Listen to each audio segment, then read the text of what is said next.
Fan Korea Selatan panik. Salah satu dari mereka menulis begini di Twitter tahun lalu. Timnas U23 dikalahkan Indonesia.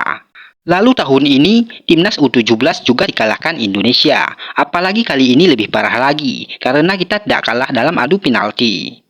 Dan saya khawatir, kalau seperti ini terus, Timnas senior juga akan kalah dari Indonesia jika di pertandingan berikutnya. Kekhawatiran fan Korea Selatan bisa saja terjadi. Namun akankah Timnas Indonesia berjumpa Korea Selatan di Piala Asia 2027 nanti? Media Vietnam kagum melihat skuad Timnas Indonesia saat ini.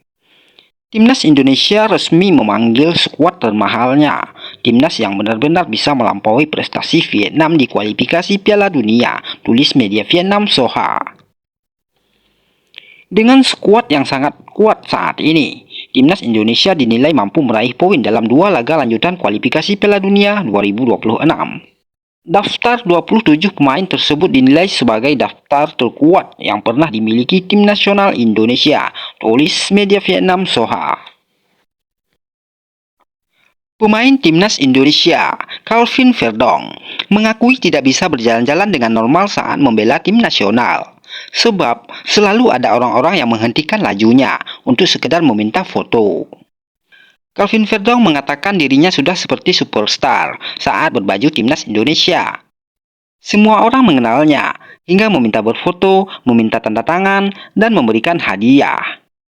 Tentu saja hal ini tidak biasa bagi Calvin Verdong, karena dia merasa bahwa dirinya bukanlah seorang bintang. Di Eropa tidak ada yang pedulikan saya kemanapun saya pergi. Tapi saya juga bangga, fan Indonesia sangat ramah, dan ini menjadi pengalaman baru dalam hidup saya, kata Calvin Verdong. Mads Hilgers ingin merasakan atmosfer Stadion Utama Gelora Bung Karno. Ya, back Timnas Indonesia, Mads Hilgers, ternyata sampai saat ini belum pernah merasakan atmosfer pertandingan Timnas Indonesia di Stadion Utama Gelora Bung Karno. Setelah dinaturalisasi pada 30 September tahun lalu, Mads Hilgers hanya mendapatkan 3 kali kesempatan membela Timnas Indonesia dalam kualifikasi Piala Dunia 2026 zona Asia. Ia bermain saat Timnas Indonesia melawan Bahrain dan Cina pada pertemuan pertama. Dan terakhir pada saat Indonesia kalah telak dengan Australia 5-1. Di pertandingan terakhir Indonesia melawan Bahrain di Stadion Utama Gelora Bung Karno, Mads tidak bisa bermain dikarenakan cedera yang dideritanya.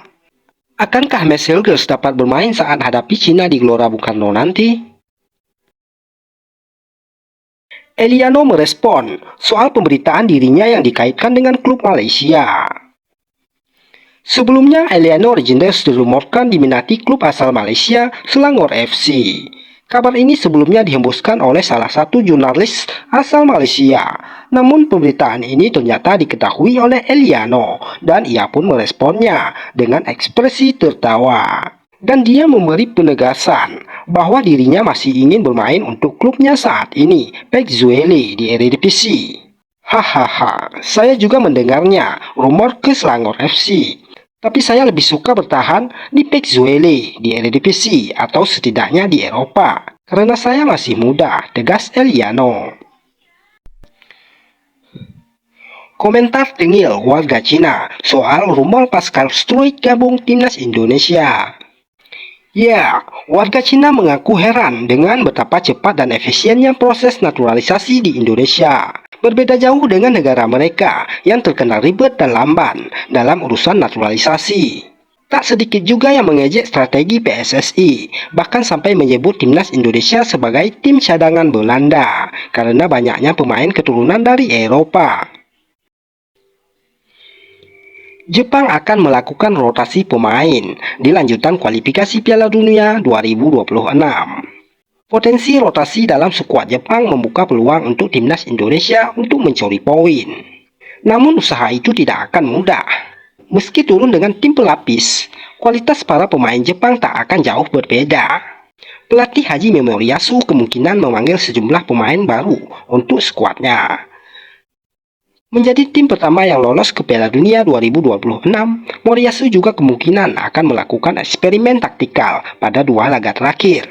Saya mempertimbangkan banyaknya pertandingan yang dilalui di level klub, ditambah faktor cedera. Saya akan melakukan beberapa penggantian dari skuad kami Maret lalu, ucap Moriyasu dikutip dari Sunspo. Penyebab Mauro Zylstra belum dinaturalisasi. Kabar naturalisasi Mauro Zylstra belum digarap dalam waktu dekat oleh PSSI, sehingga dipastikan ia belum bisa tampil pada bulan Juni nanti. Hal ini dibenarkan oleh Esko PSSI Arya Sinulinga dalam kanal YouTube-nya. Ia mengatakan, mengenai isu Mauro Zylstra juga begitu, karena ada beberapa tahapan administrasi yang kami butuhkan, sehingga Mauro juga belum kami proses lebih lanjut. Mudah-mudahan nanti setelah langkah-langkah yang kami kerjakan bersama Mauro Zylstra.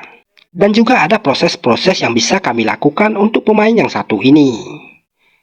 Kehadiran Mauro jelas diharapkan untuk melengkapi lini depan timnas Indonesia, ungkap Arya Sinulinga.